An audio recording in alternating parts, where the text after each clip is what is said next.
नमस्कार, आप देख रहे हैं ग्रेटर जम्मू और मैं हूं आपके साथ नीतू सिंह। बाबा बर्फानी की अमरनाथ यात्रा जो कि 3 जुलाई से शुरू होने वाली है और ऐसे में प्रशासन जो है अपनी कमर कस चुका है। इसी संदर्भ में अब जम्मू कश्मीर में 200 ई बसेस को और लाया जा रहा है ताकि जो श्रद्धालु बाबा बर्फानी के दर्शन करने के लिए आ रहे हैं उन्हें किसी तरह की भी आने जाने में कोई दिक्कत ना हो। इस पर बातचीत करने के लिए हमारे साथ इस समय जम्मू म्युनिसिपल कॉरपोरेशन के कमिश्नर डॉक्टर दिवांश यादव मौजूद हैं। बातचीत करते हैं।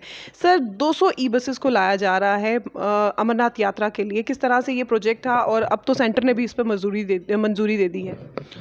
हमारे लेवल से सारी तैयारियां हैं। हमारे यहाँ पे लैंड का आइडेंटिफिकेशन हो गया है जहाँ पर कि बस डिपो बनना है। साथ साथ इसके जो भी यूटी लेवल के कमिटीज़ के अप्रूवल्स थे वो भी हो गए हैं। अभी क्योंकि ये मैटर भारत सरकार में सबमिटेड है, उन्होंने अपने लेवल पे टेंडर्स करे हैं बसेस के, और जैसे ही टेंडर्स फाइनल होके अलॉट हो जाते हैं तो हम लोग ई बसेस एक्सपेक्ट कर सकते हैं। सर, ये जो 200 ई बसेस एक्स्ट्रा लाई जा रही हैं, क्या ये सिर्फ यात्रा तक ही रहेंगी या उसके बाद भी चलती रहेंगी? 100 ई बसेस जम्मू और 100 ई बसेस श्रीनगर के लिए हैं। इनमें ये जितनी भी ई बसेस हैं ये जिस तरह से अभी सर्विसेज चल रही हैं परमानेंटली जम्मू और श्रीनगर में रहेंगी, जिससे कि दोनों कैपिटल सिटीज़ में 200 बसेस ईच की कैपेसिटी हो जाएगी, जिससे कि अर्बन ट्रांसपोर्ट को और क्वालिटी पब्लिक ट्रांसपोर्ट को बढ़ावा मिलेगा। तो जिस तरह से जब ई बसेस जम्मू कश्मीर में लाई गई तो बहुत सारे लोगों ने इसका रोष भी जो है वो किया था। खासकर आप जानते ही हैं, ट्रांसपोर्ट की बात की जाए, ट्रांसपोर्ट के जो लोग थे उनका ये कहना था कि हमारी जो है नौकरियों पर या हमारी जो जेब पर है गाज गिराई गई है। उसके बाद जो है ई बसेस सुचारू रूप से चली, लोगों को भरपूर फ़ायदा भी हुआ इस चीज़ का। लेकिन अभी भी कई जगहों पर देखा जाता है कि ई बसेस में ओवरलोडिंग जो है अमूमन तौर पर देखने को नज़र आ रही है। ओवरलोडिंग एक इशू है, क्योंकि अभी काफ़ी ज़्यादा लोगों में इसके लिए यूज़ करने के लिए इंक्लिनेशन रहता है कि वो ई बसेज़ में ही ट्रैवल करें। मेरे को लगता है उसके लिए हम ट्रांसपोर्ट के साथ काम कर रहे हैं। थोड़ा सिटीज़न अवेयरनेस की भी ज़रूरत है। साथ साथ इसमें अब जैसे जैसे शहर बढ़ रहा है, डेवलपमेंट का स्कोप बहुत है।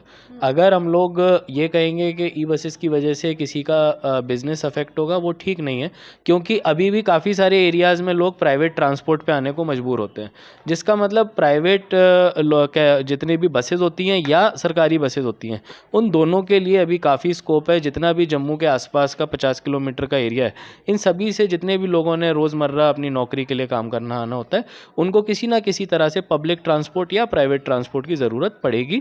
और इसीलिए आने वाले दिनों में जैसे जैसे हमारी आबादी बढ़ रही है, उसके लिए इनिशिएटिव लिया गया है। सर, एक सवाल और है आपसे। ई बसेस जब लाएगी उसके बाद जो प्राइवेट और ई बसेस वाले हैं, इनके जो ड्राइवर्स हैं, इनके बीच में तनातनी देखने को नजर आई है। अभी भी कुछ इस तरह की हमें बातें जो है वो सुनने में आ रही है।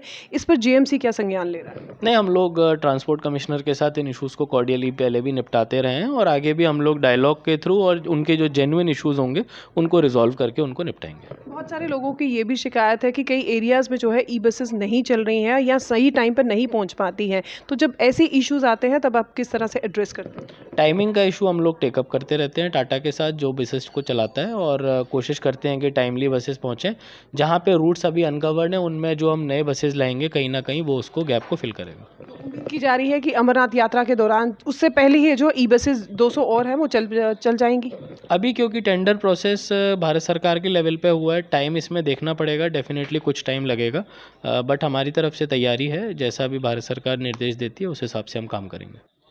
भारत सरकार की तरफ से निर्देश तो दे दिया गया है, लेकिन अब आने वाले समय में क्या अमरनाथ यात्रा के दौरान 200 और ई बसेस जम्मू कश्मीर में चल पाएंगी, ये तो अभी इसके बारे में कुछ क्लियर नहीं है। लेकिन पुष्टि ये हो चुकी है कि 200 ई बसेस जो है वो जल्द ही जम्मू में आने वाली हैं, जिसका भरपूर फ़ायदा यहाँ के लोगों के साथ साथ अमरनाथ यात्री के श्रद्धालु भी उठा पाएंगे। क्या कुछ आपकी राय है? कमेंट सेक्शन में बताइएगा ज़रूर। तब तक के लिए मुझे दीजिए इजाज़त। वीडियो जर्नलिस्ट अजय जाड़ू के साथ मैं नीतू सिंह, ग्रेटर जम्मू के लिए। धन्यवाद।